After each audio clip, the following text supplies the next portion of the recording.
What's good, everybody? Lucky Lefty Podcast, Anora Boys in the building. We are brought to you by Anora Whiskey, AnoraWhiskey.com. It is that premium American whiskey, AnoraWhiskey.com. And if you drink, by all means, please make sure that you do it responsibly. Let's get it, Lev.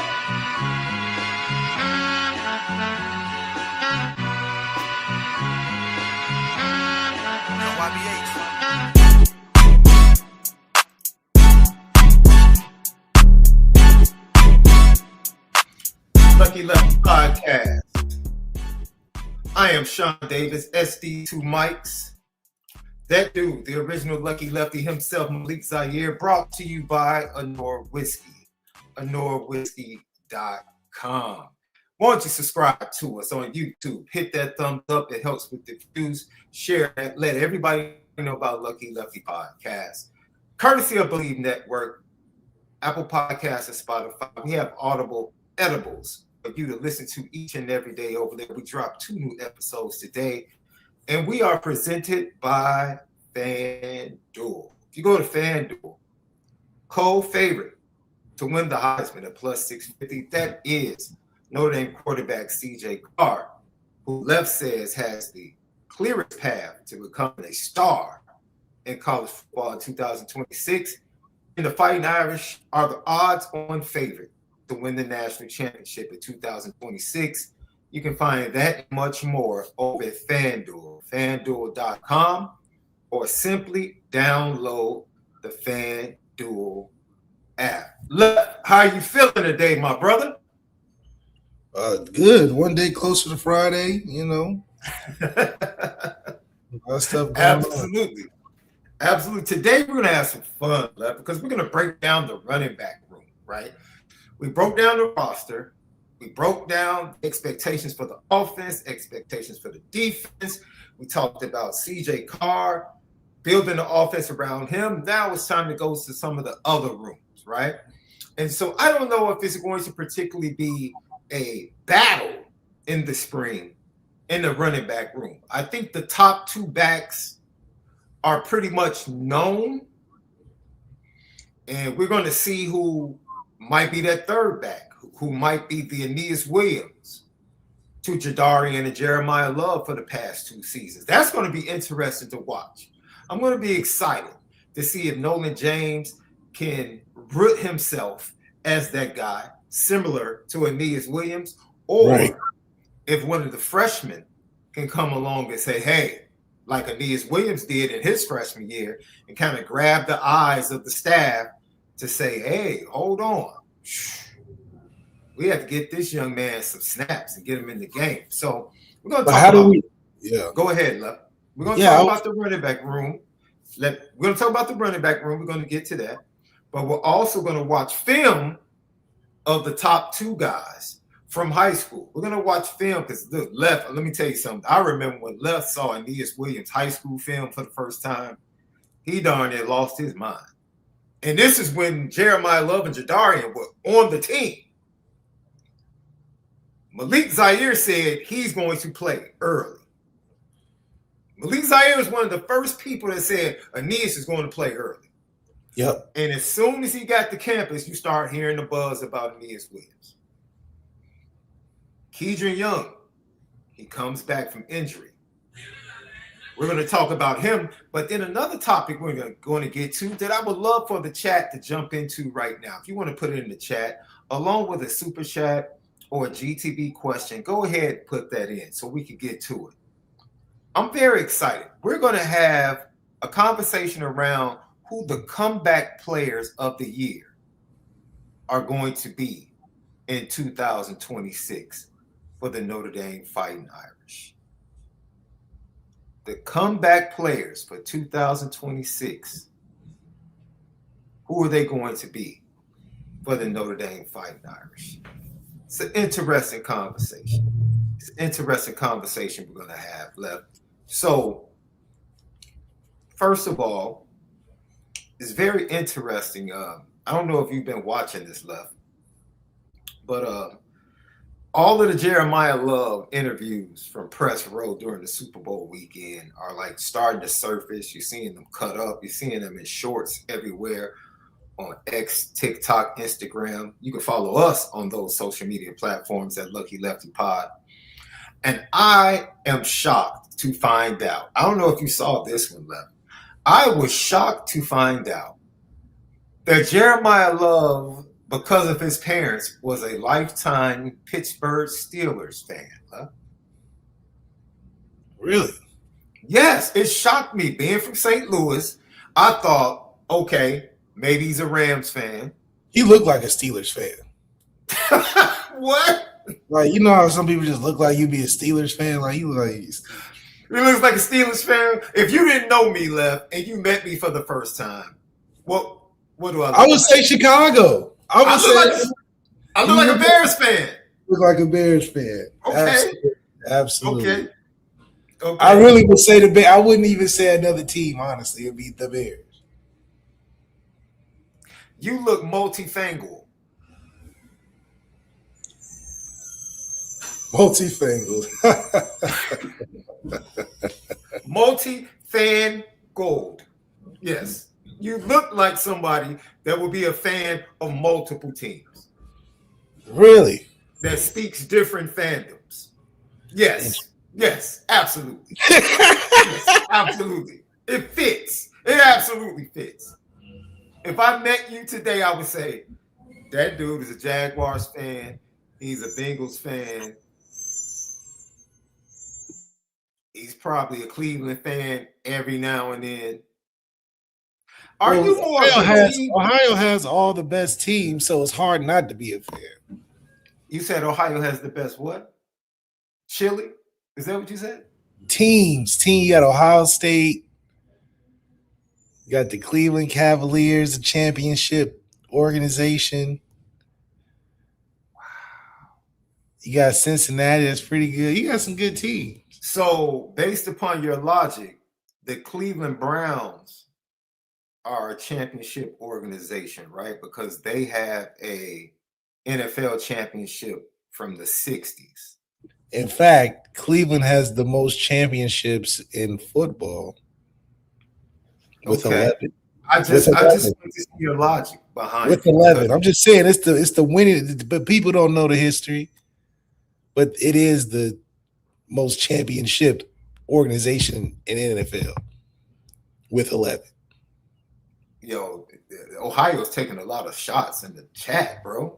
They don't even believe in the chili. First of all, we have the most famous chili, Skyline chili. Is it good though? Is it good? We invented it. I'm just asking the question. You invented chili now? No, we invented the famous Skyline chili. That's all. It's famous because it's world known. It's renowned. I was just about to ask what makes it world renowned. Because it's the sweet flavor added to it that's unique. When you taste it, you know it's Skyline chili. You know it's from Ohio. Just like Dayton's. Dayton's sitting on Dayton's. That came from Dayton, Ohio. We made that. Sitting on Dayton's. Now you're claiming we made that. We made that. Spinners and all that. Dayton, Ohio. Okay. I mean, the list just continues to go on and on. The originators. The originators. Yeah. Okay. Well, I'm not about to sit up here and argue with you. You know, if that's what you say it is, that's what you say it is. Yeah, Lucky Lefty Podcast. Just saying. I mean, you're just saying. I'm not gonna argue with you on that one, Left. I'll let you have that. I just know that everybody in the chat is down on Skyline chili. That's all I'm saying. I've never had it. Oh no, you talking about you never had it? Come on, man. See, you ain't had. Wait a minute, hold on. Is it true Skyline chili has noodles in it? Yeah. Oh, yeah, we're done. What? What you mean? We're done, ladies and gentlemen. I didn't know. I'm sorry. Thank you for enlightening me Notre Dame fans, LL Nation. I had Yeah, no clue that they put spaghetti in their chili and actually yeah. called it chili. That's not chili, bro. No, That's no, not it's chili, chili. bro. That's hamburger And we got helper hot with dog. No, spaghetti. no, no. And That's we got hot hamburger dog. helper. Y'all got hamburger helper and Come on, man. with spaghetti and called it chili. Don't Come do on, don't man. do us like that. Don't do us like that. It's sus. As Johnny says. Thank you, Johnny. It's sus. That's real sus, bro. Come on. I didn't know that. Comeback player. Go ahead, Left. Go finish your statement. You're just not giving it no real respect that it deserves. It's not world famous for no reason. Chris Hotel said it's spaghetti and bolognese, bro. Y'all out here false flagging with the chili, bro. That's what we doing. Come on now, y'all know better than that. Y'all just gotta come on having down. a ball. Jiggity said, I'm done at the chilies being sweet. No, that's what you want though. See, y'all don't understand. Y'all ain't never had no good food. That's all it is.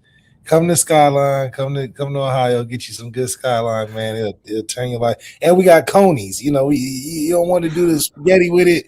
We got the conies that'll knock your socks off.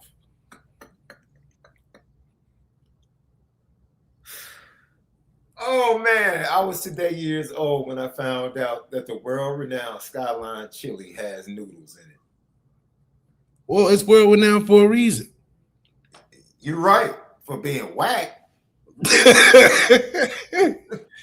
You'll probably love it. If you like Italian beef and all that, you'll love Skyline chili, man. Don't ever disrespect like that. What you mean? Don't ever mention Italian beef in the Come on, man. Same sentence as something like chili mac with noodles.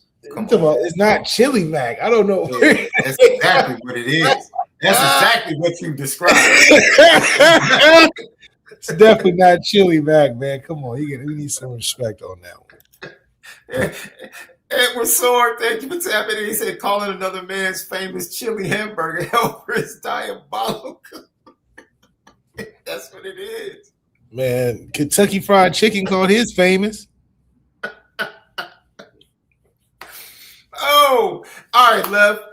Comeback player of the year. Can I give you my 3 comeback players of the year? Yeah. Notre Dame. My first comeback player of the year for the Fighting Irish is absolutely going to be Christian Gray. Oh, damn, you stole mine. Okay. Christian Gray. You stole. That was my first one. Yeah, we can agree. Okay. You know what? I said his name. I give you the runway. runway. For sure. No, go ahead, because I just like the comeback. I thought he had a great comeback in season. Okay. Just the way he bounced back, knowing his injury, and then getting a chance, ironically enough, getting a chance to see him in person. Before the Texas A&M game, and I grabbed his shoulder, I knew his ass was hurt. Dude, he grabbed his shoulder halfway through the Miami game. Yeah, I already knew. So I knew that, for him to be where I saw him at, and then for him to get stronger, and get better as the season went on. I just thought that was cool because usually you can easily go the other way. We've seen it at that position at Notre Dame. At Notre Dame, yeah, absolutely. Yes. Be done the whole year or something. So for him to be hurt so early and then get better, I mean, it's just a shame. Once again, another storyline of what the playoffs could have been for a guy like that. Last appearance was Jeremiah Smith. Wants to make another good appearance coming into the playoffs, healthy, rolling on the streak that we're on. You would have just felt like, it was his time to make a name because, you got Leonard Moore on the other side that gets all the acclaim. But Christian Gray, I think, battling through what he did really proved to be a top corner in my mind through circumstance. And,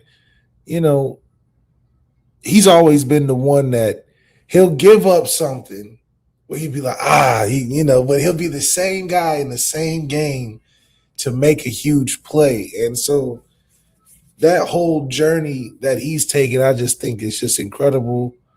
And to do it in the premier unit of the defense, being the secondary, I think that's why I had him up there. Thank you on mute. Christian Gray is definitely up at the top of the list of comeback players for Notre Dame in 2026 for me. Everything you said aligns with what I was thinking, Left, and the things that I was going to touch on. And I just think he wants to get, I think the return to the number, his previous number 29, is kind of like his mindset that he's locked in on returning back to his 2024 form, where I think in the Orange Bowl, he put up a PFF grade of like 79.3 or something like that, 79.8. But he's always been a guy that came up with big plays. I just remember his first interception, the one-handed grab in the snow. Right. Like crazy. And it really made you think like, oh, he's that next one.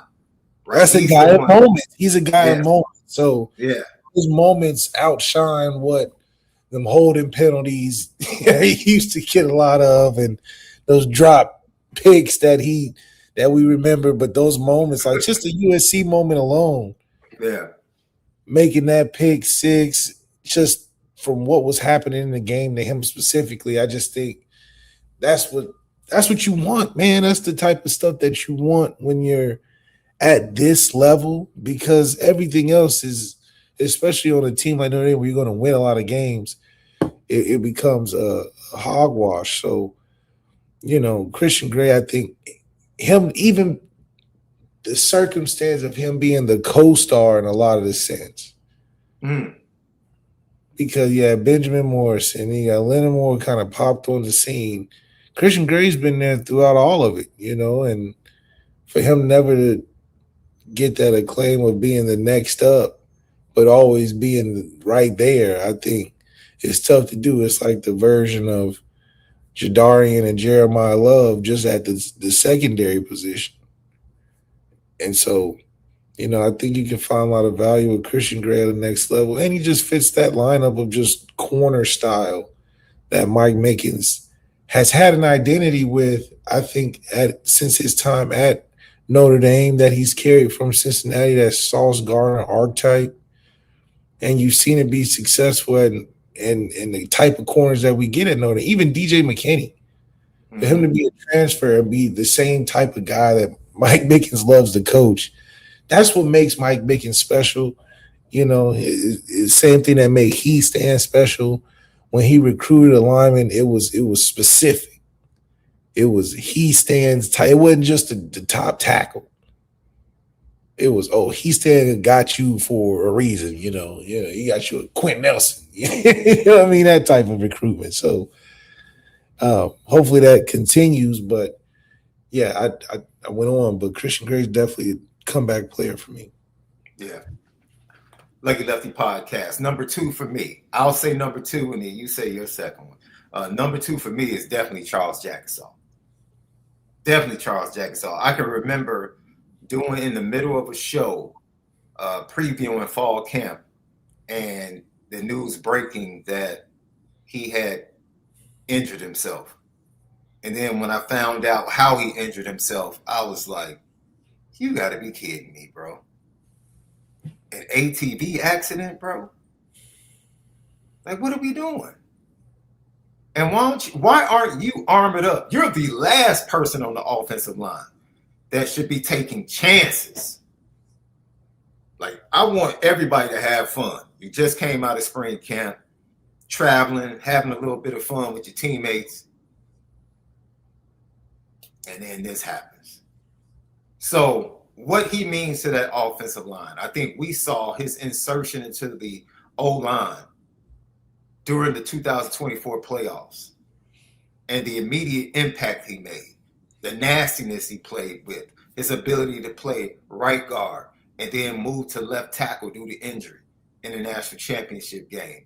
That showed his high value for that offensive line and the level of talent that he has and the level of versatility that he has. So for me, Left, he's a must-have on this offensive line going into 2026, and I expect him to play very well. I can't wait to see the combination of Charles Jagusah and Gerby Lambert on the right side of the offensive line going at it week to week.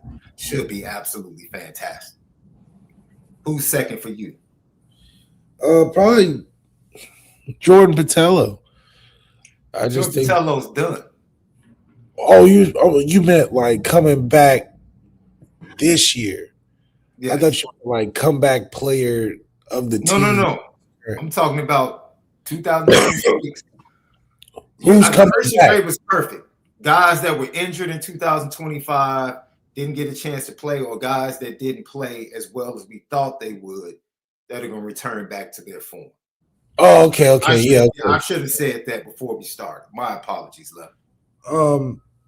I want to see Jalen Sneed really have somewhat of a year where he can also be a premier player. I just think he's been edging for so long to where he wasn't quite there. It's like once it was a development era and period early on, then he got his opportunity. It just wasn't quite where you would expect it to be or flourish to. It wasn't like a Jack Kaiser year where it's just a consistent, reliant part of it. It was just hot and cold in a sense, but the potential and the talent has always been there, and I think him being a rarity, seeing that he's been literally in the same spot about 4 or 5 years. He didn't leave. He didn't, go to the NFL. He didn't transfer. It just kind of, I don't know. It's an interesting thing because it wasn't like it was Anya either, where he was dismissed from the team for a year or whatever the case is. So I just really want him to make that last year his best year in an impactful way. Really become that all-around player, because you would hate to say or to see that your KVAs and your younger guys kind of getting more attention and kind of blossoming more around or over what Snead's story's been, because I've always thought it's been a great story, and his relationship with Marcus Freeman is obviously really strong. To just stay with it. He easily could have had other decisions, but I would like him to come into his own this year. Now, I know it's going to be tough. You got a new coach. This will be his fourth new coach, and since he's been there, it's been his fourth new guy essentially. So that's hard, man. That's hard, and it'll be hard for Drake Bowen. Drake Bowen has been fortunate to have some in the pocket. Now, Marcus Freeman is still there, but I thought Max Bullock was his guy. I mean, I just thought that was a perfect match. So, but Jalen Snead, I definitely would like to see him become that force next year, just because I think the team is going to need it from a leadership standpoint, age-wise, because like we talked about a couple of days ago, the team's young. I mean, all across the board is pretty young too. So for a guy like Snead, this year from a leadership standpoint is even more pivotal, especially because, he was talking about he wanted to be a captain and he had high aspirations last year. And I think him coming back is him acknowledging he didn't quite do it. Didn't quite get the grip of the team like he probably was looking for. But with this team being as young as it is, I think this is a great role for him to go in there and kind of lead those guys in this season. You know what? Jalen Snead is a good one. And we're going to get to what you guys put in the chat, the people you could put in the chat. But Jalen Snead is actually a good one, left, now that I sit back and think about it. Just the fact that he chose to come back, right? Because he isn't satisfied with what he's put out there. Had opportunities to transfer back off seasons. I think the maturation process that we've watched, and this is why you give opportunities for a culture like Notre Dame to people that might be a little bit rough around the edges, or need we say gifted, talented, but not as disciplined as they need to be successful. And they have to learn that discipline. Similar to how LeBron had to go learn how to win in Miami, but I digress. But he had to learn that fit, culture, and doing it the right way matters. It matters. And I think when it clicked for him, not only did it bless him on the field and make him a better player, because there were times we would watch Snead play and just say, what is he doing? Like, does he know where he's going? Does he know where he's supposed to be? Does he know he's supposed to set the edge? Does he know his assignment? Now you no longer watch him and say that. Now it's the absence of the wow plays that I guess we expected. Like, we still expect the wow plays from Jalen Snead. Right. So I think that's a good point. Like, he could be a great candidate for a comeback. Definitely. Who do you have third left?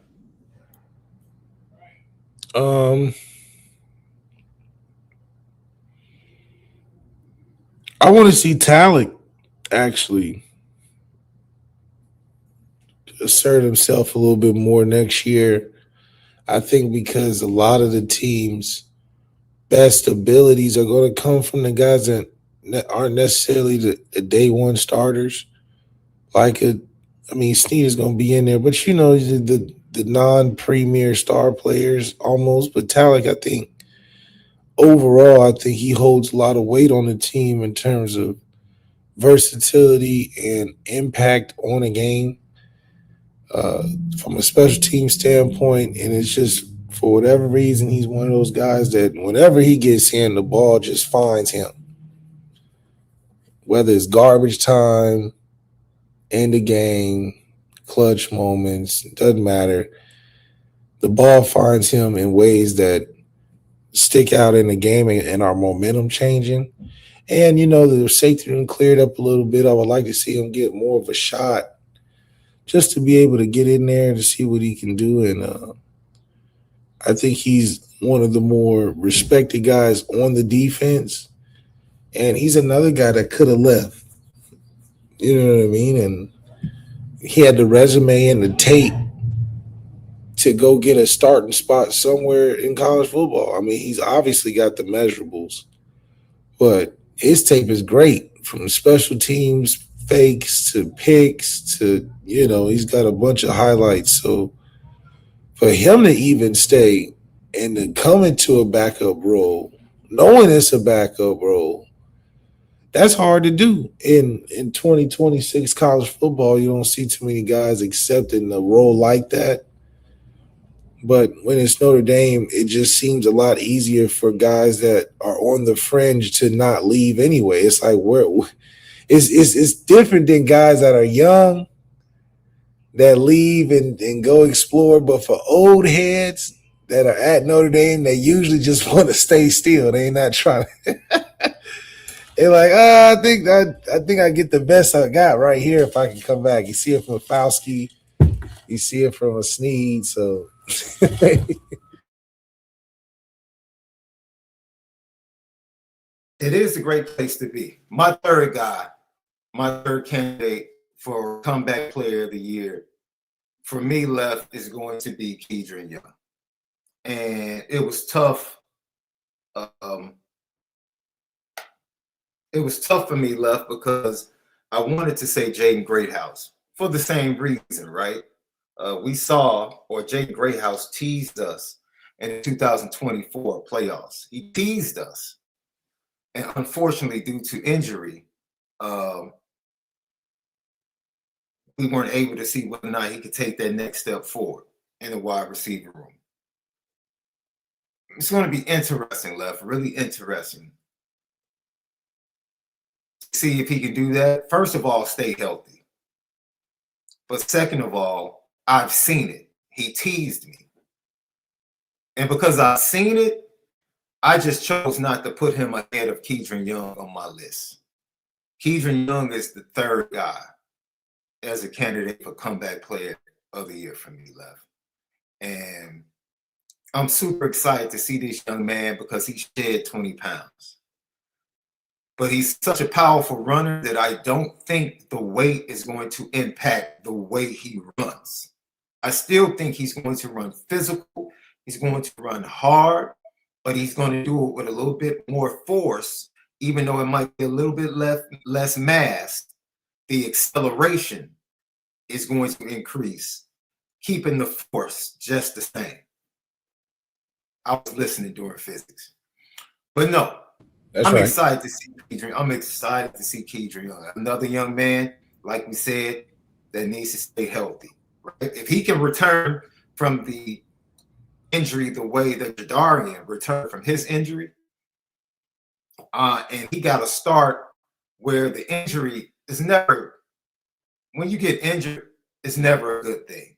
But for that young man to have not only the rest of the camp, the rest of the season, and the rest of this off season to really get back, I'm super excited about what he can do. Super excited about what he can do. Let's get to some of the comments that the fans had. Let's see, Justin Indy Sniper. He says you're more excited about Keedron than Aeneas? Aeneas played. I'm more excited about Aeneas barely played. This is not about who I'm more excited about. I'm excited about this kid making a comeback from injury. Yeah, that's true. Because I think if he's good, specifically him, I think the room can at least hold water to what we had last year. I don't think Aeneas. I don't know. I'm not saying hold water as in they're comparable. I'm saying from a consistent production standpoint, I don't think Aeneas can do it all by himself. I would want Keedron to be healthy enough to be fully engaged to be productive. I'm not saying those two are Jadarian and Jeremiah Love, no, but can they give us 1,500 yards? That's doable, right? Like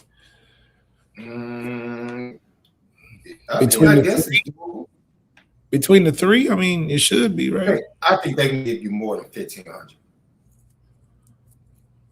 The Jeremiah and Jadarian gave us 2,100, right? Yeah, but I think they can give you more than 1,500. I think they can get close to that. Those two should be able to get to, I would say, 1,700. You do 800 a pop, right? But that mean that's 800 a pop would be fantastic. If Keedron Young gets you 800.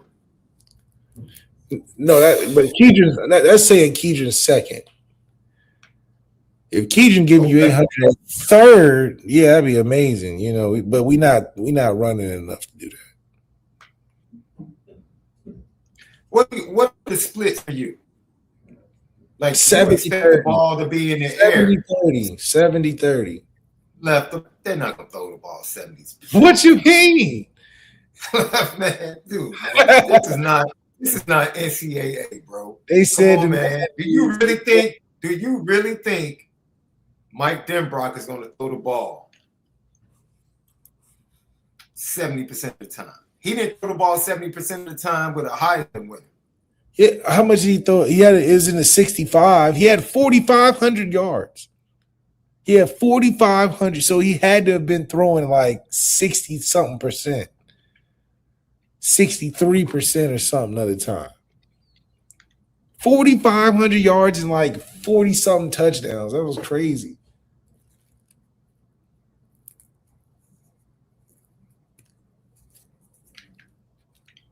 I'm trying to pull it up right now. And CJ can't run, so I'm throwing a couple extra percent in there.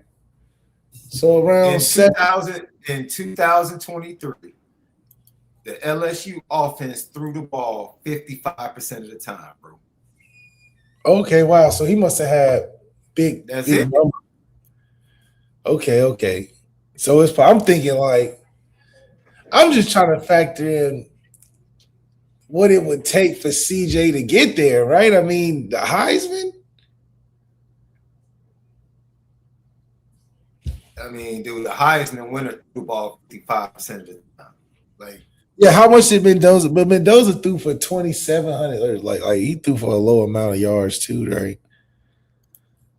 We're not. CJ can't win the Heisman on a low amount of yards, considering the amount of weight he has to carry for the offense, as I would assume, right? they threw the ball 60% of the time.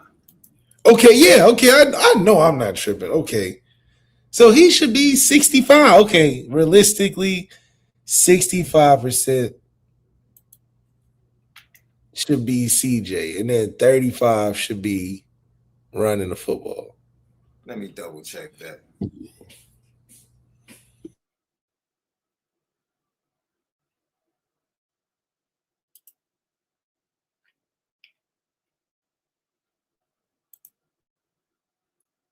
You gotta pull up our stat guy.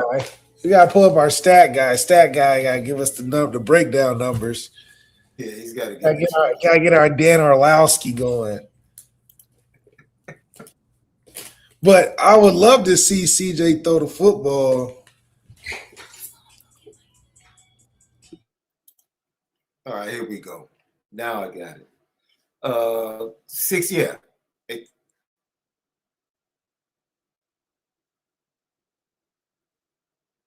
No, I read that wrong, which is crazy. I can't believe this. If this is true, this makes Fernando Mendoza's season even more impressive. I saw it and I inverted the stats because I said that they passed the ball 60% of the time. I was incorrect. I apologize. They ran the ball 60% of the time. Indiana only threw the ball 40% of the time, bro. They threw the ball 40% of the time, and Mendoza put up the stats that he put up. That's pretty impressive. Well, he threw for under 3,000 yards, though. I'm just saying, when you're only throwing 40% of the time, that's impressive. That's about on point. I mean, that's that's pretty good for the attempts. But CJ's offense is different. I just think it's different. You just need to get out of your head. This whole 70%, that's not happening. It's okay. Obviously, 70% is definitely not happening. If we research, I doubt. I wonder if Mike Denbrock ever threw the ball 60% of the time. You can't. But with the context, who would he have thrown it 60% of the time with? He's had Riley and Sam Hartman. Bro, he had 2 first-round wide receivers in 2023. Oh, you're talking about at LSU. Yeah, I mean at LSU, yeah. He still only threw the ball 55% of the time.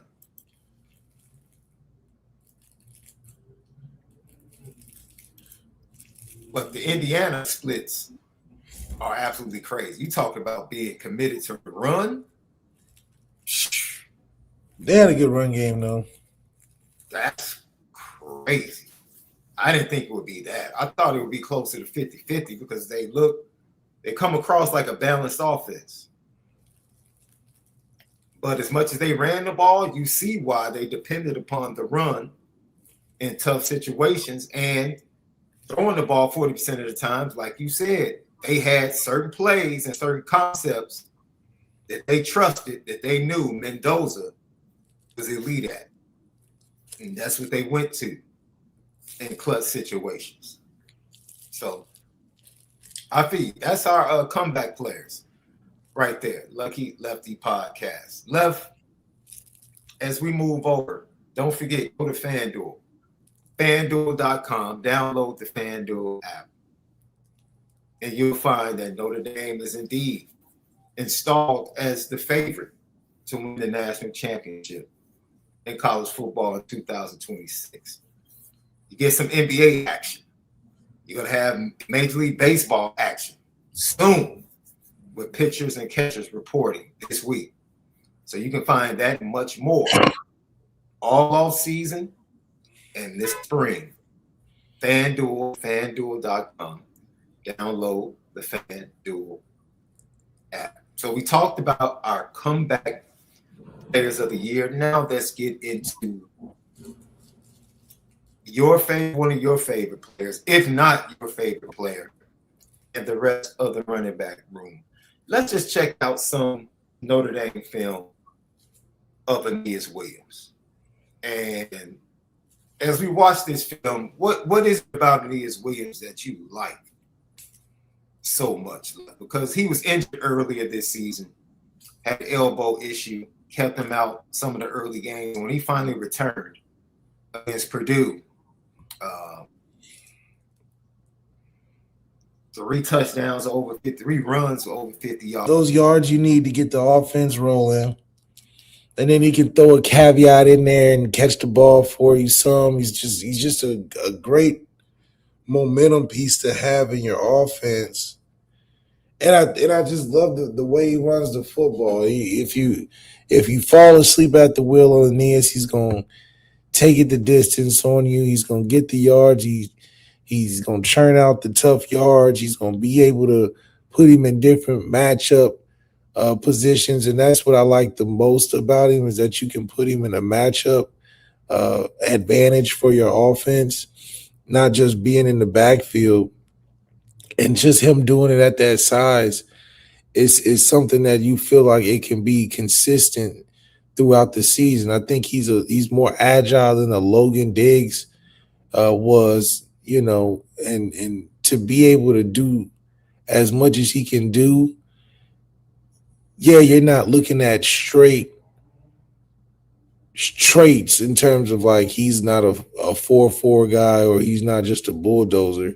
He's a good football player. And to have that at the running back position, a crafty sort of guy, that at the end of the day, we don't have to feed him the rock 30 times in a game for him to have a good game, which is good for a guy like CJ to be able to use him in different ways to get the most out of an offense. And when you're talking about mastering an offense, having a guy like 22 and Aeneas being in there, it's a comforting thing, because if you get him one way, you can't get it, you get him another way. It's the shortest distance throw usually, because he's in the backfield or in the slot somewhere, and it's a comforting matchup. So teams that play us in man, you may not like the throws, but the running back versus the linebacker is the best throw to make in football, and Aeneas can win those. So his versatility is what I'm excited to see how Denbrock uses it, because it's not a conventional, we're going to run straight ahead and run fullback dives with Aeneas all the time. Your Aeneas is your gadget runs, your outside runs, your screens. He does so many different things. So that's an excitement thing that you add to an offense where you got to give CJ some options. CJ's not the guy that's necessarily going to pick it up with his feet by himself. So you got to give him some different options and tools with guys that he can use to take advantage of short distance or whatever the situation is, because that's what you're going to need. It's going to be a collective effort from all the pieces, and having Aeneas there, especially with experience, I think it's just going to help CJ after all. I'll tell you one thing. I think there are a lot of people in college football that are going to be surprised at how quick and how fast Aeneas Williams is. I think that was the one part of his game that a lot of people coming out of high school had questions about. And I think with the big runs he had, I think one of the best things that we saw from Jeremiah Love going from his sophomore to his junior year was how hard he ran and how he was able to run through tackles, arm tackles, especially on stretch plays. Right. So plays where he was getting 1 to 2 yards his sophomore year, all of a sudden became 5 yards, 6 yards, right? He was just able to do things with the minimal plays. He was able to do more. And that's what makes the running back great. Like, even if the blocking isn't totally there and it's blocked up for a 2-yard gain, the greatness can still get 4 to 5. And that is one of the jumps that Jeremiah Love made last year. He was just able to do things a little bit different on a higher level. So, yeah, I'm super excited about Aeneas Williams, Bleav. No disrespect. Wasn't trying to leave him out of the debate of what he can add coming back.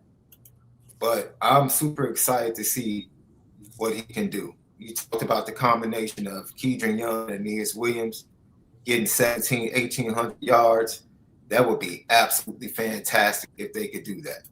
That would be absolutely fantastic if they could do that. And I think Notre Dame's still going to run the ball 40 to 45. I would say 42 to 45% of the time.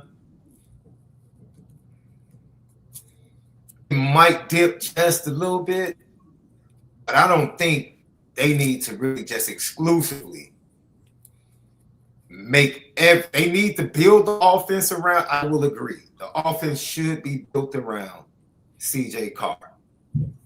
Absolutely agree with you on that. I'll tell you why. I think if they come out, Wisconsin is going to definitely come into that game saying we have to stop the run and stop their offensive line. Right. We already know what Wisconsin is coming in and saying. I said it, and I'll say it again. Notre Dame has a chance with the scheme and what they do to surprise everyone and catch everybody on their heels or put everyone on their heels.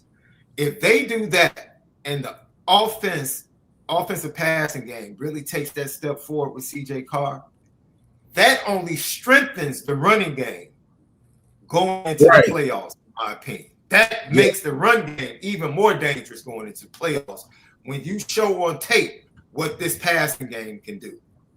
Right. Now it's like, okay, now you're really picking your poison.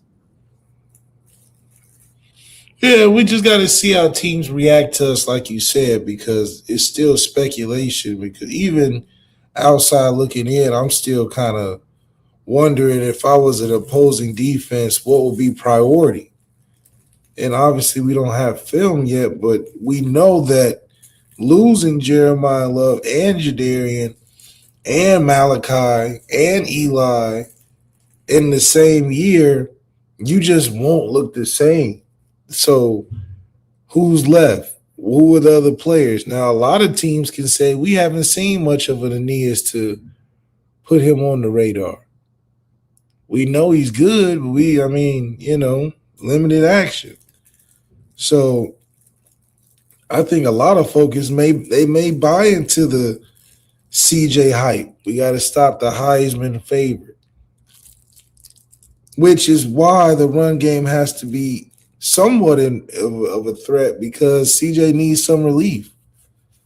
It's one thing when teams wasn't game planning for CJ. Now I just feel like that's priority number one regardless. So where's other strength in the run game going to come? And that's just more personality. I think a lot of the personality left out of the run room.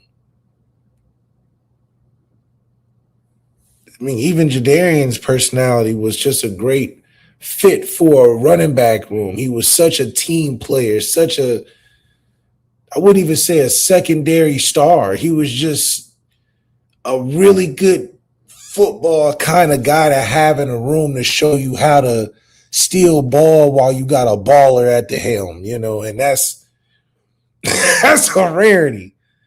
Because I don't think that same type of relationship existed in the receiver room where you just had Malachi balling and then Will was most liked and well liked. But, for the running back room to have an example of you can still play well even though there's Jeremiah Love in the room. I thought that was just incredible. So a lot of personality left out of that room. Because unfortunately, the way Sider did it, there was only 2 guys really getting that rock the whole year. And rightfully so. Now, Dina McCullough, we seen Dina McCullough play everybody. So maybe that was to his credit because through that, Jadarian and Jeremiah Love still found their way, because they got limited reps here and there. I remember Jeremiah Love was getting in with number 12. I was like, oh, he was in when he was a baby. So, are we surprised that he developed the right way? No. But Aeneas and especially a Kedron Young, they haven't touched the field as much as they're rolling them out to do this year. I mean, we're essentially rolling these guys out and being like, all right, go get us 1,700 yards and 25 touchdowns. Now, credit, you still got a decently good old line to take a lot of the weight off where you're not going to be ducking and diving and dodging tackles behind the line of scrimmage when you get the handoff. So I don't think that would be something that we have to worry about. But then again, you don't know. I mean, a lot of it is going to depend on how well CJ is in the pass game. Can he be a threat enough for teams to play us in a little two shell more often? Do teams try us? Do teams think, okay, we'll give them the Seattle approach. We'll two shell and see if y'all don't have them 2 monsters. So maybe we can go back to a 2 shell and control the box with, because I don't think teams see our running back room as a threat. I don't think the teams on our schedule will be like, I think if anything, they be like, whoo, we ain't got them 2 bad boys to deal with. That's what I'm thinking they're thinking. They're not thinking like, dang, they gone and they got something next up. No, they just thinking like, whoo, we ain't got to get spunked on and jumped over and outran and ran over on 2 separate occasions. We can, so I just think that is where the running back room has to establish themselves again and say, oh, we still got guys now. Because I know you ain't seen them. And I know the 2 we had was a lot. I mean, it's a lot. It's a lot. So we're going to find out.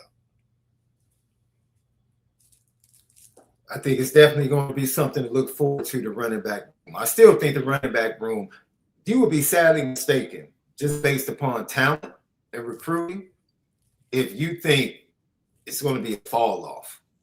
It's not J. Cole getting ready to happen for the Notre Dame running back room. Like, we see too much evidence of next man up. Outside the offensive line, I don't think there is another room over the last 15 years that has had the next man up mentality manifest better or more than the running back room. Right. Outside of the offensive line. Right. The running back room literally has been, okay, next guy. Next. Come in and run. Yeah, who's next? Next. Run for 1,000. Next, yeah. So that's been rinse and repeat for sure. Yeah. But it's been synonymous with the O-line. It's been synonymous with the O-line. Yeah. It's I just think, man, look, numbers wise, I think they can average. First of all, I think they're going to run behind a better offensive line than Jadarian and Jeremiah Love had this past year.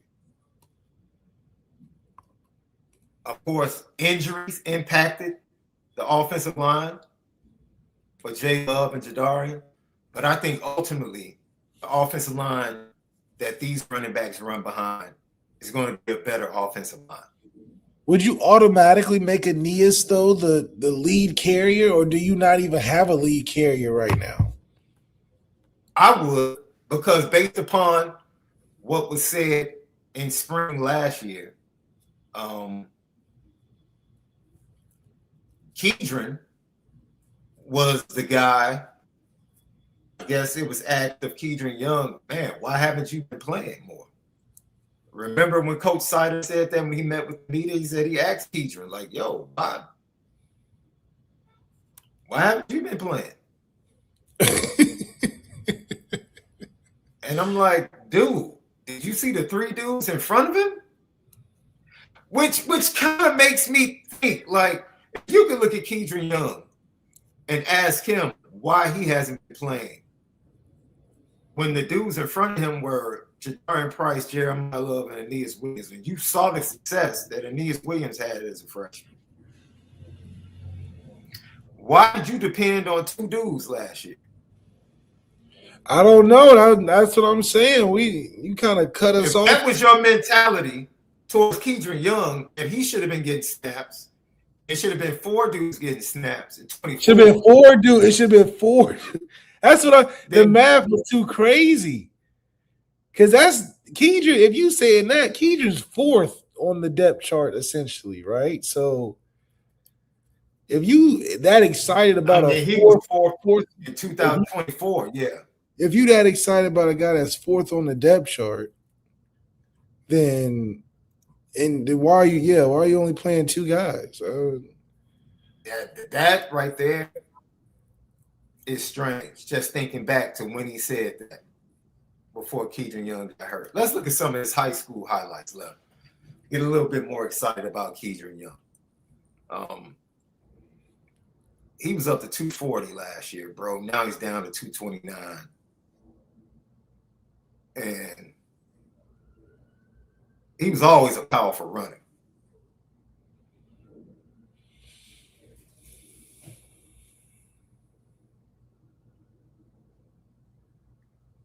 I wonder if he can add a little bit of short area quickness and get a little bit faster with the drop of the weight. Yeah, it's a little choppy for me, but I can tell that he's just a strong guy. And a lot of the breakaway speed has to be there. That's a good identifier for the next level is that breakaway speed. You know, it's one thing to break a tackle in high school. But if you can break away at the second level, have separation, that's a really good tell. And for him to do it at a size that he is pretty special. So all he needs is just a little space. And I just like the fact that he has good weight. You know, when you're around the 230, that tells me that you're a tough running back enough that, you know, short yardage, we got answers. Yeah. You know, I think we got our third one back. Man. I mean, you know, I think we just got to be. Well, with the talent we have in the running back room is really about scheme and identity and how we want to use them. I think, like you said, we got our third and short back right here. Yeah. He's looking at you. He's right. It's not hard. And if you want a third and medium and we want to pass, put Aeneas in there. You know, I think it's pretty straightforward. But are we going to do it is the question. I think Brent. Let me tell you something, man. I think Dan Brock understands the assignment.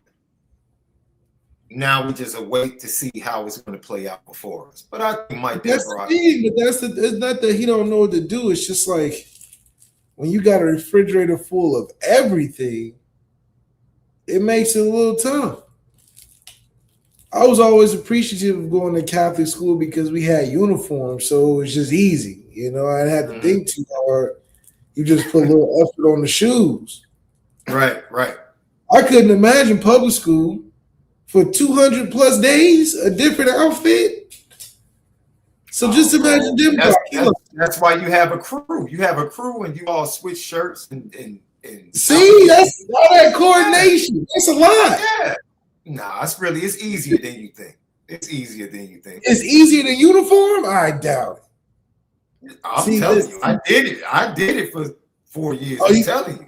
You did uniform too?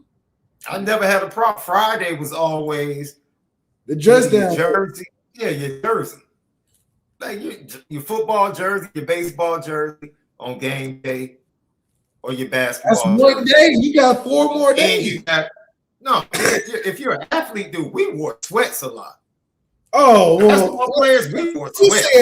We saying regular student society, you know what I'm saying? You know. It was easy for us. we had our school issued stuff. Yeah, we rocked that. School issue. We had our Letterman jackets. We had our puffer jackets.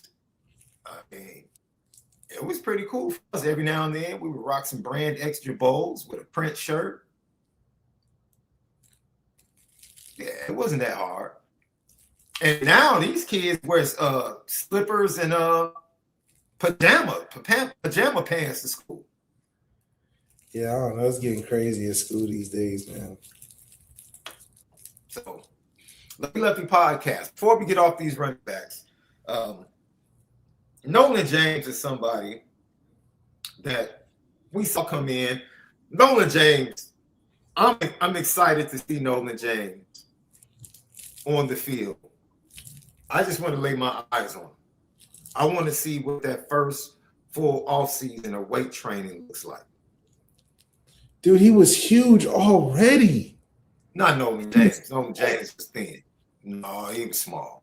Number 21? No, not that was Keidron Young. Nolan James was 23. Oh. Yeah, Nolan James was small. He was small. He was talented, but he was small. And so he's what, 5'10", 212? That's what he was last year. 5'10", 212. Now he is still 5'10", 212. Nothing's changed. But is that 212 put together differently now? I ain't never heard of that, though. You don't gain or lose no weight. He changed his number too. He changed his number to number 2. Hold on now. You didn't. Hey, I'm looking. How is that looking possible? at the weight chart right now. How you don't gain or lose anyway? Unless I'm looking at this wrong. So something didn't work with you. The program something must have happened. Something didn't go right, man. How you don't?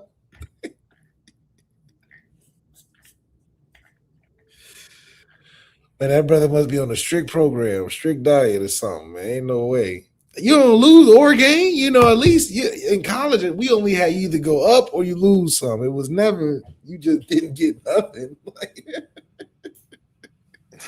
I'm looking at it right now, bro. I don't see any. I don't know how that happened. Any weight change. Did they shelve him from training? Did they redshirt him from training too? He's been lost 14. That's what I'm saying. Everybody's going through how do you not change at all? Like what? That's impossible. Unless you're not eating, you're not doing something. You're not something going on. He's 212. Still, the full weight. We couldn't put his before and afters. That don't make no sense.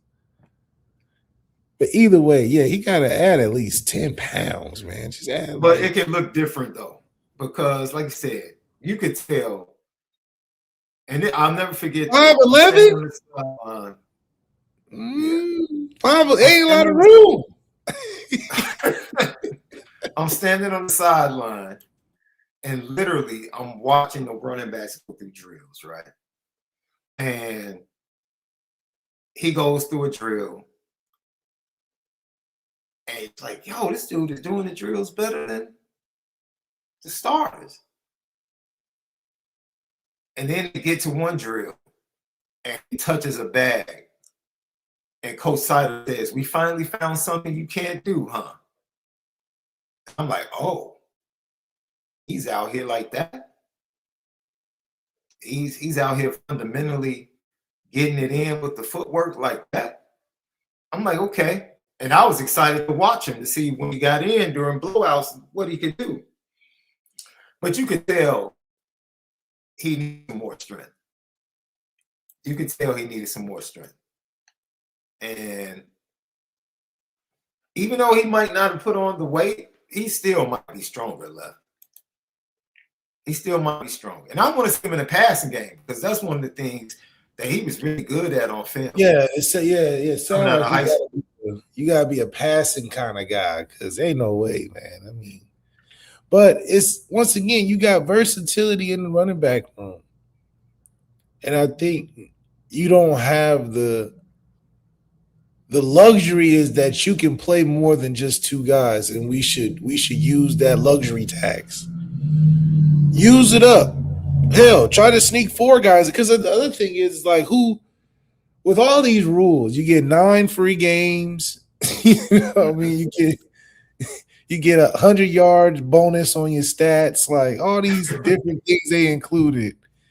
Why not try to get as many guys out there? I mean, it's running back. It ain't like it's receiver, which I think is a little different because you can't just be throwing everybody out there, you know. But running back, especially we got 4 good ones. Shoot, we should always be fresh at running back this year. That would be my thing if I'm Cider. We can never look like we're taking a play off because there's too many guys that can play where there's not enough plays where any of y'all should be tired. You know what I'm saying? Like every play should be 100% if I'm getting all 4 guys in. Right. Because all of y'all got good talent. But then again, I mean, what's the philosophy? I don't know the offensive philosophy right now.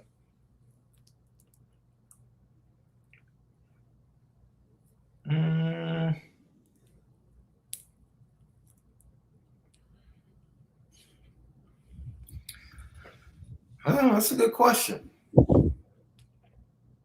I don't know if they go more zone.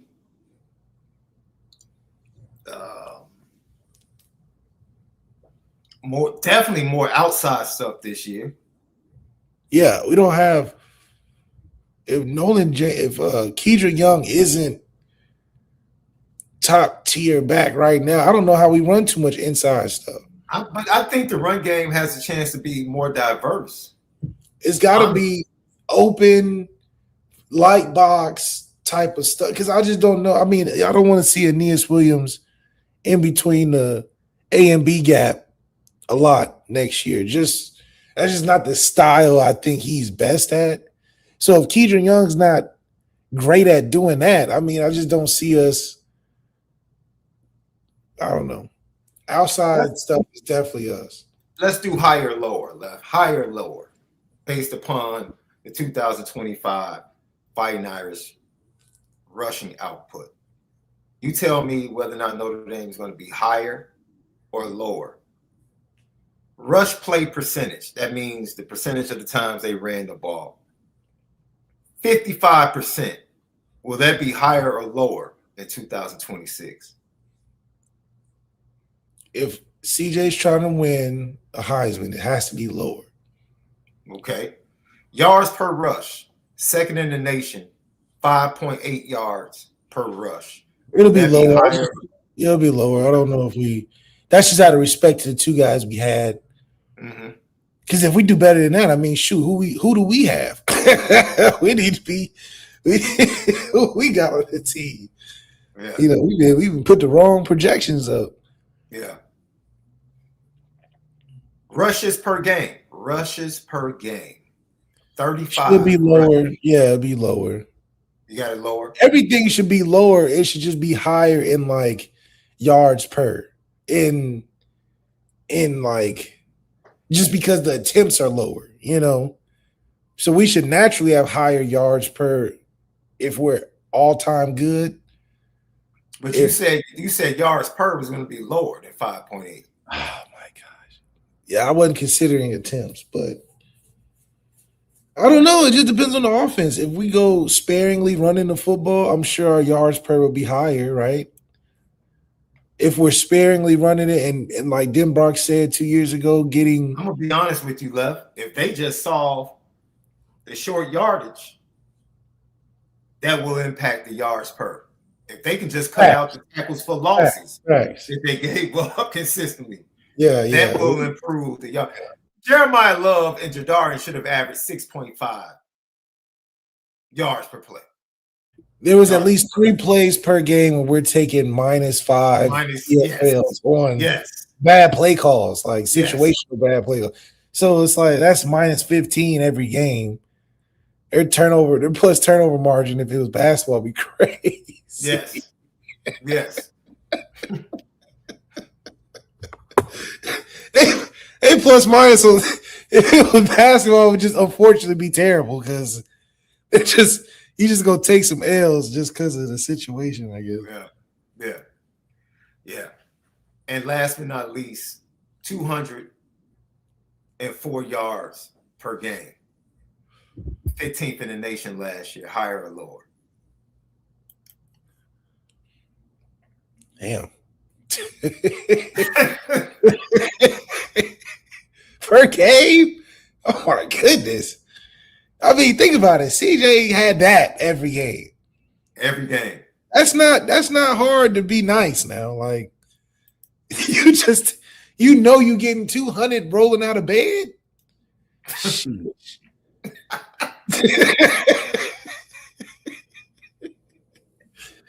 Most teams don't shoot because you gotta think an average. Hey, CJ slept good on Friday night. Oh, what? Man, because the average team, a good average team is getting like 130, 150. Yeah. You know, that's like a Louisville with Tyler Shuck or something. You know, like NC State has something like that. 130 a game. They running back was solid. Like 200 a game? Dude, your jersey's not dirty. Your jersey's not dirty. Shouldn't be. That's what I'm saying. That's such a ridiculous thing to have every game. Like it's got to be it's going to be an experience, man. It's going to be an experience. If I relied on 200 yards per game, that's not coming from me. Shoot, man, I'm out here shooting fish in the barrel. Yeah. I can only think how stressful it is for a defense. You're going to give 200 up. So whatever game plan y'all got going, y'all giving up 200 and worry about everything else after. That's so I'm going to say lower. After all that, I'm going to say lower. Yeah. And that's not even that's not even a shade to who we got. That's just like good grief. Okay, so I'll say if we still solid in the running back room out of 3 guys, we should get it around 150, 145 or something, you know, if we cooking. Because just that's what I'm saying. CJ gonna have to carry some of this slack now. He gonna have to himself put an extra 100 on himself.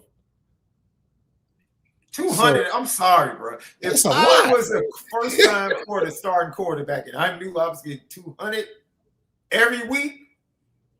Every week, though. That's what I'm saying. Every week. Bro, come on, man. You should be the MVP. I mean,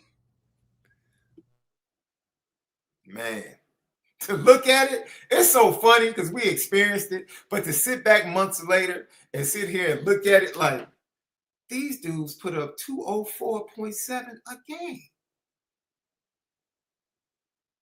Mainly 2 dudes. A game, 2 guys. With no help. See, last year, 2 years ago, they had Riley Leonard. Riley Leonard carrying it, you know, yeah. Right. This was all them. And once again, we feel that the offensive line was all right. The offensive line was just right. It's all good. Right.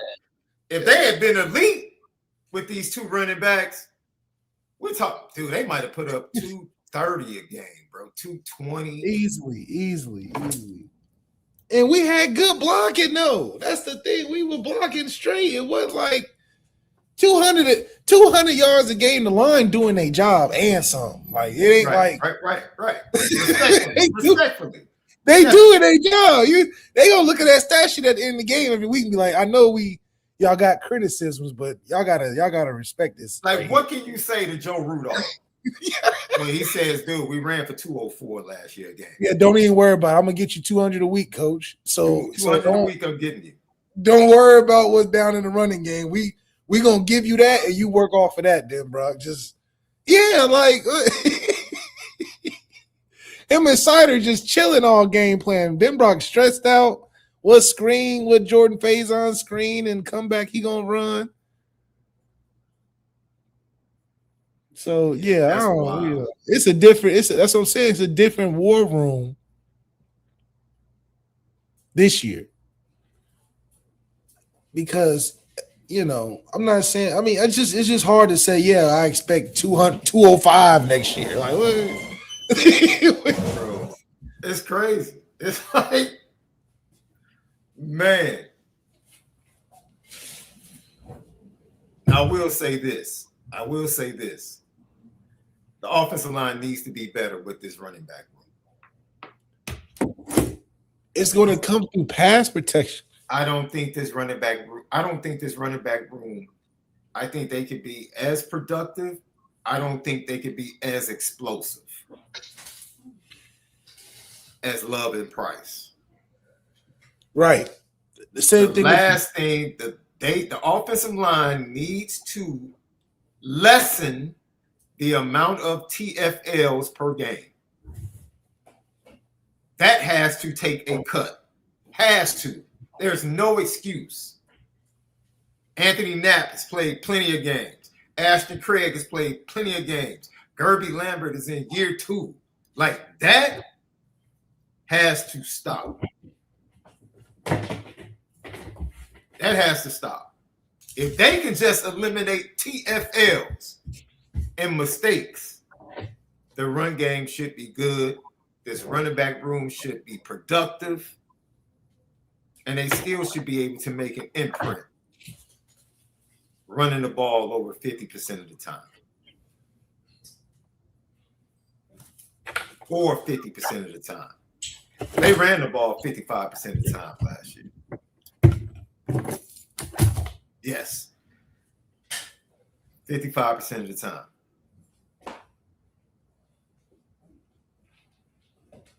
I think it might be closer to 50-50 this year.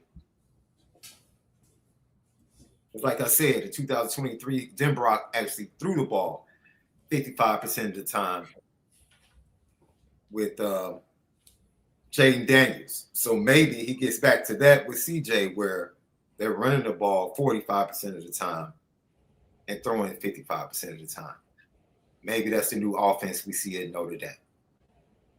Now, Left, based upon what we just said and the numbers we just highlighted last year, 204 yards per game, I'm going to ask you a question based upon this video, and I'll let you listen to this video. Is Jeremiah Love underappreciated? Listen to this, Left. The number 1 running back in this draft, and just, man, he entered this year as our clear-cut number 1 running back in college football, and he ended the year as our clear-cut number 1 running back in college football. Elite production over the last 2 years at Notre Dame as a runner and as a receiver. 90-plus PFF grades, both in 2024 and in 2025. Over the last 2 years, Jeremiah Love has a 95.3 PFF grade. That's best of any running back in the country, including Ashton Jeanty in his unbelievable season that we saw last year too. 96.4 rushing grade over the last 2 years. 80 receiving grade over the last 2 years. Easily the most valuable running back according to PFF's wins above average metric of any running back that I've scouted. And he's a threat to house it anywhere on the field, man. 12% breakaway run rate this year. He was a state champion sprinter in high school, and you could tell why. He's got top-tier speed, top-tier acceleration for his position. He hit over 22 miles an hour this year, according to our tracking data. He runs through contact, has elite balance, 33% forced missed tackle rate on runs since 2024 is the best of any running back in this class. 40% forced missed tackle rate on catches over the last 2 years is one of the best marks of any running back in this class as well. The acceleration to pick up yards after contact, after he breaks a tackle, he averaged 4.5 yards after contact per carry since 2024. Easily the best of any running back that I've scouted. Scheme versatile, 90-plus grades in gap and zone grade over the last 2 years. Only one fumble in his career on nearly 500 touches. Natural receiver, can even line up in the slot and run routes like a wideout. Over the last 3 years, okay, Jeremiah Love tied with a couple others behind Ashton Jeanty for the most 40-yard carries, 40-plus yard carries, I should say, in the country. If he turns the corner, if he gets around the outside, just start walking to the sideline. No question about it. It's exactly what we saw when we saw him in the playoff against Indiana. We saw it almost every week this year. Ladies and gentlemen, I'm going to say something today. I saw that, and I started to question myself. I started to question myself and ask myself, did I underappreciate what I watched the last 2 seasons? Did I underappreciate it? The injury robbed us of what we saw against Indiana. Getting injured robbed us against Georgia. We saw greatness still in the second half against Penn State, but we didn't see it at 100%. And we definitely didn't see it at 100% against Ohio State. We were robbed of his greatness in week 1 against Miami. We just didn't give him the ball. Flat out, we just didn't give him the ball. We didn't give him a chance to be great. We didn't give him a chance to have a Heisman game against Miami. We just, and even with the O-line playing less than stellar that game, we just didn't give him a chance. We just didn't. He comes back against Texas A&M, balls out. Balls out. He's sitting out second halves, fourth quarters, consistently once Notre Dame gets on the roll. Still puts up the numbers that the PFF crew. What are you talking? 4.5 yards after contact over the last 2 years? That's insane, Lev. That's insane. That's insane. 39 explosive plays. Yeah. 39. But what's underappreciated though? Bro, look, he's the best running back I've ever seen at Notre Dame. I'm telling you right now. We knew that though. He's the best running back I've ever seen at Notre Dame. The best. I don't think he was underappreciated. He was top. Yeah, left, but I don't think it's close. I'm gonna be honest. I don't think it's You don't close. think it's close? Kyron's not close to him. Who? Man, Kyron's Kyron was special. Kyron's nowhere. If Kyron was special, then what was Jeremiah? But you're Let's be saying honest. Kyron. I'm You're not saying I'm Kyron not wasn't close disrespecting. though. He's not close. He's not. I don't know. And that's with Kyron running back behind probably one of the worst offensive lines in the last 15 years at Notre Dame. Not close is crazy though. He's not close to Jeremiah Love, bro. Not at Notre Dame. He's just not, bro. He's not faster, but I wouldn't. No, I mean, bro. When you Kyron pull Williams up the numbers, it was Kyron Williams or nothing. Kyron Williams had more carries and all type of stuff than Jeremiah bro, Love. I'm just telling you, with my eyes. I'm willing to bet if you crunch the numbers with support. I watched Jerome Bettis. It ain't. If it wasn't for It ain't. Jerome great Bettis Jack was nowhere. Cohen. Jerome Bettis was nowhere near the threat out the backfield that Jeremiah Love is. Nowhere near. Kyron Williams was lining up in the slot for touchdowns. I agree. That's And why you I said mentioned he him. wasn't close? Not even, bro. He's not close. If you crunch the numbers, I guarantee you, he would take a step back. Did you hear what they just said? This dude did over the last 2 years. Because Kyron Williams didn't share snaps, love. Let's point that out. That's what I'm saying. Kyron, So what do you think? What do you think Jeremiah would have done if he didn't have to share snaps? see, that's He was sharing snaps. He was literally sharing snaps and did that. Yeah. I'm telling you. Yeah, no, yeah, that's This true. watching these guys break down what he's done over the last 2, I'm telling you, that 4.5 after contact, not before contact, which salutes for a kid to have 4.5 yards before contact. That's a salute to the O-line. This dude was getting 4.5 after contact. Man, that's crazy, bro. That's crazy. That's crazy, man. I'm talking about complete running back. That's why I brought up Kyron, because Kyron was that backfield, put him in the slot, catch the ball out the backfield. He was all of that. He was all of that. He was all of that. But just overall complete running back at Notre Dame,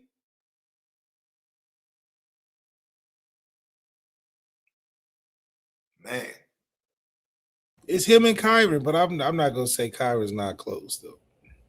I mean, They both from Louisiana. I mean, St. but Louis. put it like this: you know how they say in the 100-meter, if you're 4/10 of a second behind somebody, it's not close.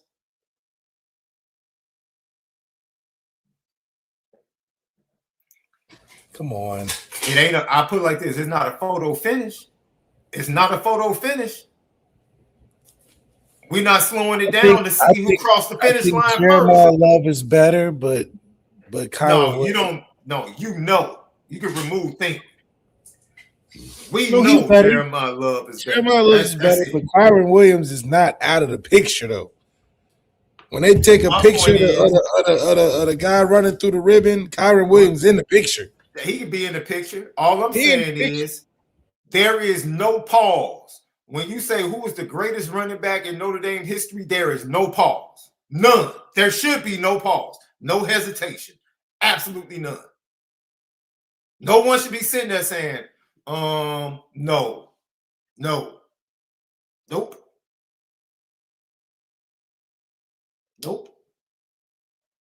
And I'll ask you, I'll be honest with you. No, I'm not going to do that because that would be disingenuous. That would be disingenuous. That would be disingenuous. Dude, we're not talking about production. Listen to what I'm saying. The best running back I've seen with my eyes. I don't give a darn about stats.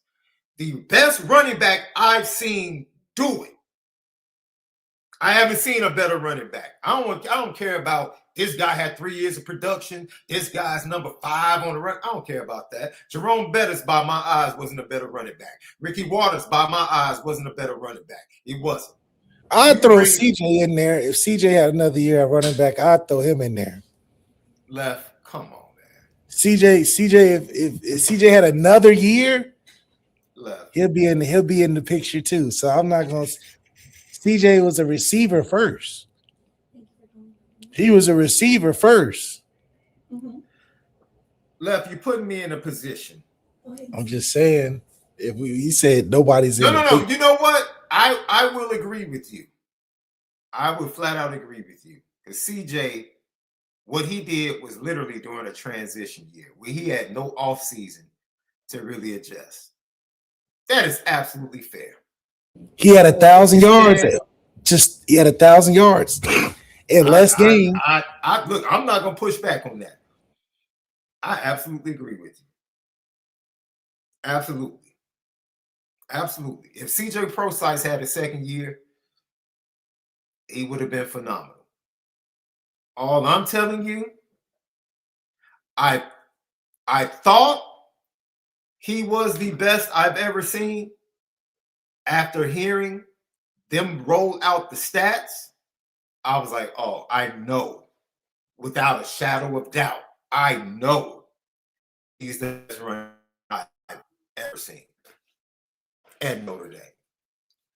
Ever. And I didn't need to see 3 years of production. I didn't need to see 3 years of production. I didn't need to see him become the all-time leading rusher. I didn't need to see him do that. I didn't need to see it. I saw enough. And the limit, that's what makes it so absolutely fantastic that he did it sharing snaps with another great running back. He did it sharing snaps with another great running back. That makes it even more impressive to me because that means he did more with limited opportunity. He had to do his with limited opportunities. And he did it. Look, man, salute the four, man. Even if you are a Pittsburgh Steelers fan, salute to you. Salute to you. Chicago, the Steelers got beef? No, I'm just saying, he's just a Steelers fan. He's not a Bears fan. That's all. The bandwagon of the Bears fans are crazy these days. Hey, man. Hey, have you seen? I have some things to ask you about on the way out that have absolutely nothing to do with Notre Dame football. Thanks for watching today. Lock in, Bleav Network, Apple Podcast, Spotify. We are presented by FanDuel, FanDuel.com. Download the FanDuel app to get everything with Major League Baseball coming up. Second half of the NBA season is about to be hot going into the playoffs. You can get everything you need for your parlays and more over at FanDuel.com. Download the FanDuel app. I need your thoughts on this Glorilla's and her sister situation, bro. Hilarious. At what point do you feel like you owe or somebody owes you? I had this discussion with my family on Sunday. And I flat out said, if I were to come into a large sum of money in the next year, I would flat out do for just about everybody that I see on Sunday for dinner, my immediate family. Even down to my little niece, who's 3 years old. I would set her college fund up. She wouldn't have to worry about a thing. But I would do that because of the love I have for them. I wouldn't do that because I feel like I owe them.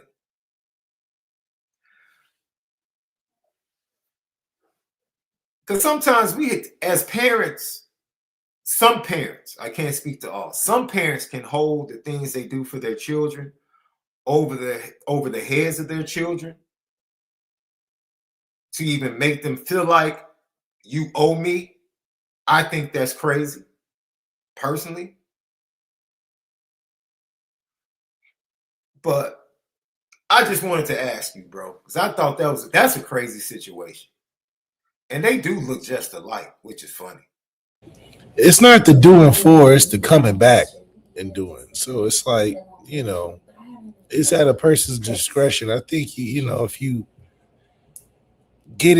amassing money, like for us in our community, it's about amassing it to give it back to the family, and that's a lot of cultures and stuff. So it's one thing in theory and it's another thing in practice, because when it becomes in practice, I do think it becomes more discretionary because a person's and what they think is enough is always different, right? And I think that everybody has their idea of what giving back means in their own way. So, it's just hard because I think everybody gives back and think it's enough in a different perspective. But doing something for the family, I think is absolutely obligatory if you're in that, so to speak, situation. I think she got a whole bunch of family and siblings and stuff. So yeah, as a part of that, I would feel obligated. But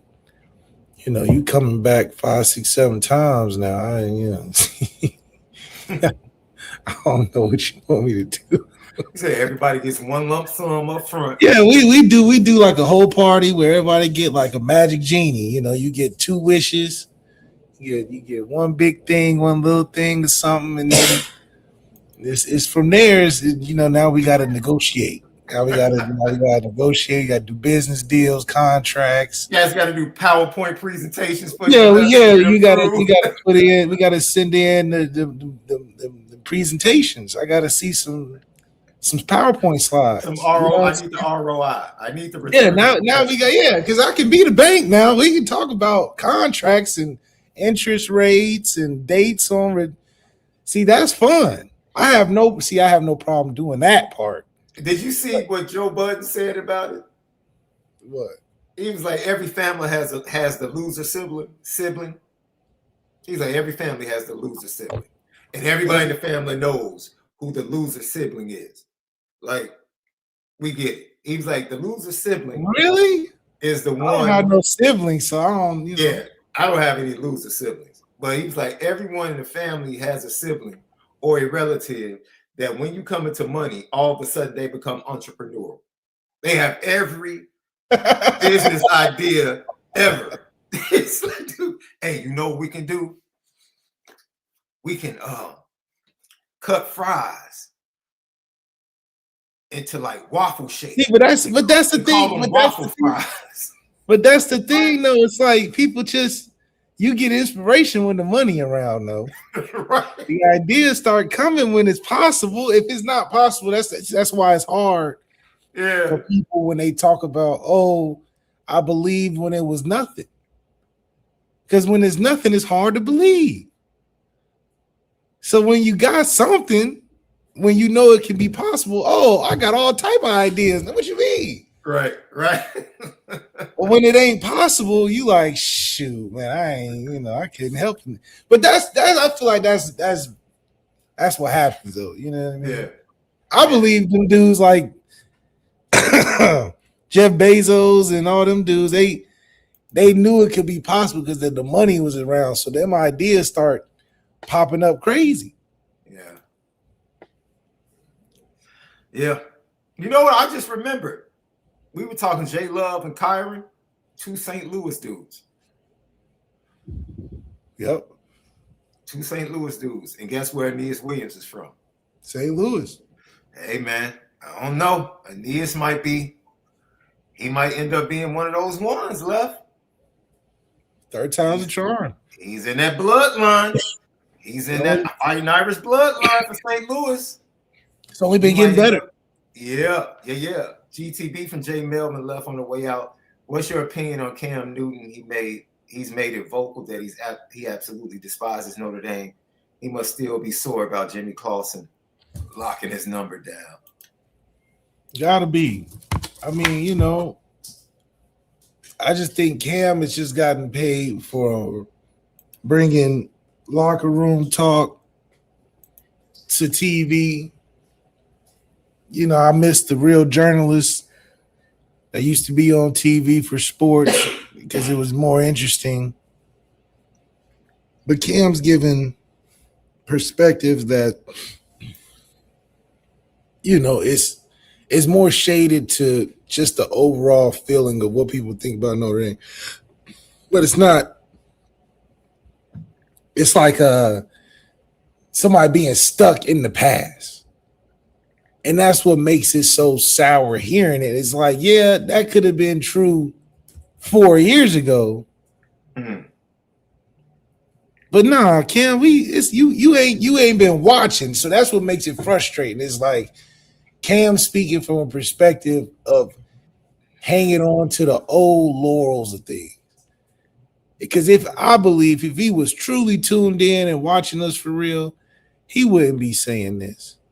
I think he's saying it because he's stuck on the presumed identity of what people felt like Notre Dame was. So, and I can't blame him because nobody is forcing him to be more tapped in, and he ain't the journalistic expert anyway. So I'm not expecting him to just be like Dan Orlovsky, who's trying, he's trying to make a crossover to real sports journalism with numbers and all of that. But Cam just started yesterday, man. He just up there giving podcasts, hot takes, and I get it, but I ain't Peg it. Yeah, I ain't listening to brother, man. He figuring it out. No, I'll say this. I'll have an objective view. I'll give an objective view. I don't really have a problem with it because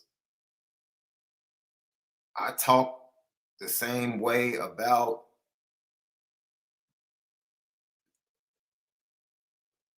the 73 win Warriors. I talk the same way.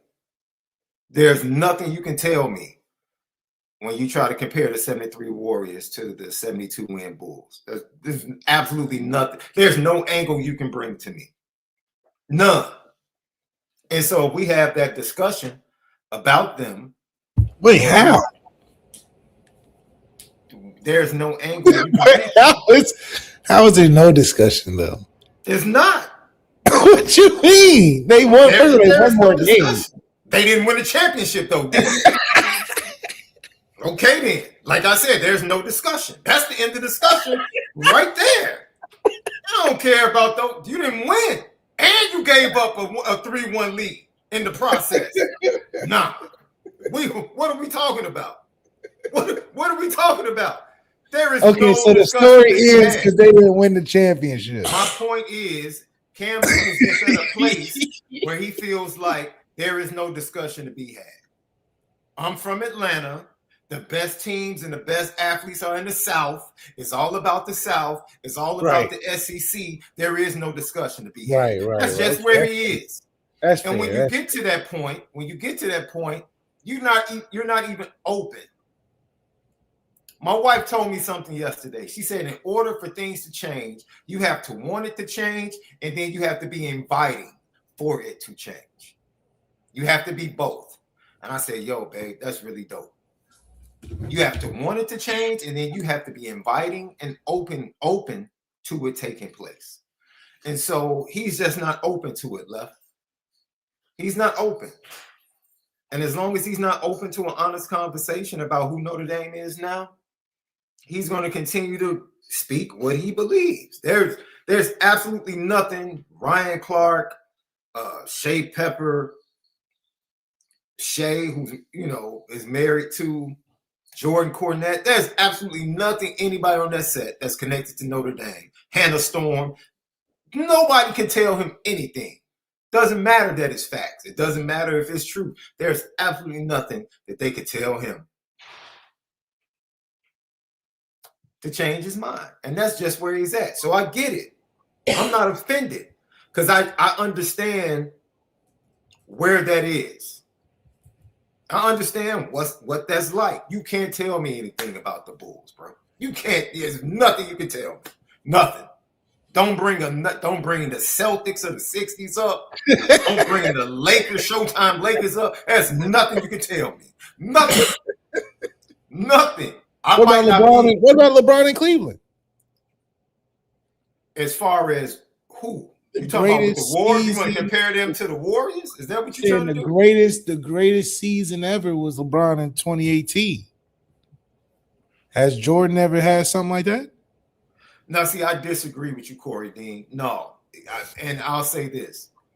He's not the only person that feels that way, bro. Like, I don't understand what people, y'all have to realize. You can't tell a dude from Chicago that Chicago doesn't have the best hoopers. There's nothing you can say to Chicagoans about the hoopers in Chicago. You can't tell us about New Yorkers. You can't tell us about Los Angeles. People from Chicago are going to tell you the best hoopers in Chicago. There's nothing you can tell me. There's just nothing you can tell Chicagoans when it comes to hoopers. There's nothing you can tell Chicagoans when it comes to hot dogs. Pizza. There's just nothing you can tell them, left. It's nothing you can tell them. You could come up with the best place in New York, Los Angeles, Arizona. Doesn't matter. Chicagoans would look you dead in the face and say, you've lost your mind. You just automatically it's just this. So I understand where he's at. He's being honest. That's his honest feeling. He feels like, dude, they're weak. The SEC, that's really what he's talking about. He's just like, man, it's weak. They nothing like that. All this stuff is lucky. They're not gonna be around that long. They ain't serious. He just never gonna give us credit. That's it. Like, you should have heard me in the middle, you should have heard me in the middle of the Bulls dynasty. I used to dog walk anybody from New York. Anybody from New York that was a Knicks fan got dog walked. Y'all trash. Like, y'all are straight trash. Y'all average like 81 points a game. Y'all trash. Like, what are you talking about? Like, don't even talk basketball. Shut up. Your stadium is 100 years old. It's funky. Yeah. It's got rats. Shut up. Like, dude, I used to just dog walk them, bro. It was nothing they could say to me. Nothing. So, man, I understand where he's coming from. I think he does a terrible job of being objective and trying to relay his point. Yeah. If he just said this, if he simply said, until I see anybody do what the SEC did over the previous 15 years, don't talk to me. If he let it be known that that's where he was coming from, most people would be like, come on, Cam, it's 2026, though. The last 3 championships are going to the Big Ten. In his mind, he's like, y'all won 3 in a row. SEC ran off. That's just like, dude, Nick Saban has 7 of them things. Like, what? That's his mindset. Yeah. And he came from Florida when they had one of the greatest teams. Like, yeah, that's just his mindset, man. He just thinks no matter what happens, that the South and the SEC is where it's at when it comes to football. That's just, he really believes that. And he really and on top of it, he was the king of it down there. Oh, that's you really not going to tell him nothing. he dominated. Yeah. That conference, which is crazy. Yeah. He's just a different dude, man. He's a homer. Y'all call me a homer. That's the homer. He's a homer. He's a homer of the homers, dude. They could beat. When they beat Georgia, he came on ESPN and said, "This ain't your typical Georgia team." And literally, Ryan Clark said, "Dog, you said Georgia was going to manhandle them. Now that Notre Dame manhandled them, oh, this ain't your typical Georgia team." Like, you can't have it both ways, bro. Can't have it.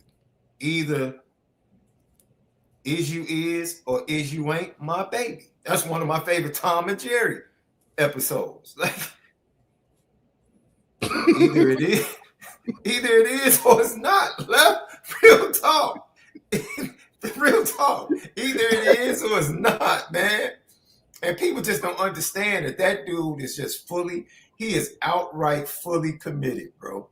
Yeah, you can't find. Yeah, I mean, come on, man. He won the Heisman. He did all the mythical SEC stuff you can do, man. It's like he's the wrong person to tell you. Look, I'll keep it a buck. Justin, this is what kills me. Forget admitting who Notre Dame is. I just want you to admit that the SEC ain't the same. Like, he should know this is not the same SEC that he played in. He should know that. It should be apparent to Cam Newton. No, as he watches SEC football, like, no, this is not the Nick Saban squad I had to go up against at Alabama. He should at least be able to admit that. That, man, Bama's not the same. LSU is not the same. Auburn is not the same. At least admit that. He can't even admit that. That lets you know he's fully committed. He is just fully committed. That's it's right. Like, it's nothing you can tell him. It's absolutely nothing you can tell this dude. And I understand, because when it comes to MJ's Bulls, it's nothing you can tell me, bro.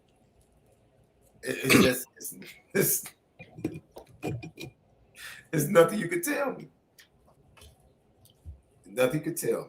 I'm going to tell Magic Johnson, Larry Bird, Charles Barkley, all of y'all can kick rocks. Bill Russell, kick rocks. I don't care how many championships you got. Kick rocks. You was playing against guys 5'10". I don't want to hear it. Kick rocks. And I love Bill Russell, man. But when you start making that comparison, I get disrespectful. So I understand. I understand where Cam Newton's disrespect is coming from. I really do. Because, yo, I can witness on myself that I've been there. And Capo, let them know, Capo.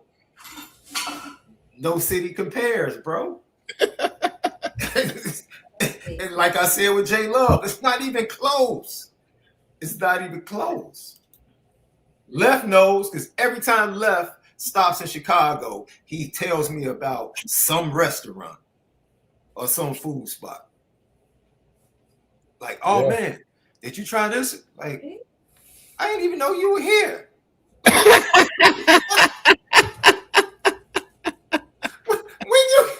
When did you get here? Yeah, in and out, man, in and out. Oh man, Lucky Lefty Podcast for Left, SD, Do Mics. Thanks to everybody for joining us today. Subscribe, hit that thumbs up.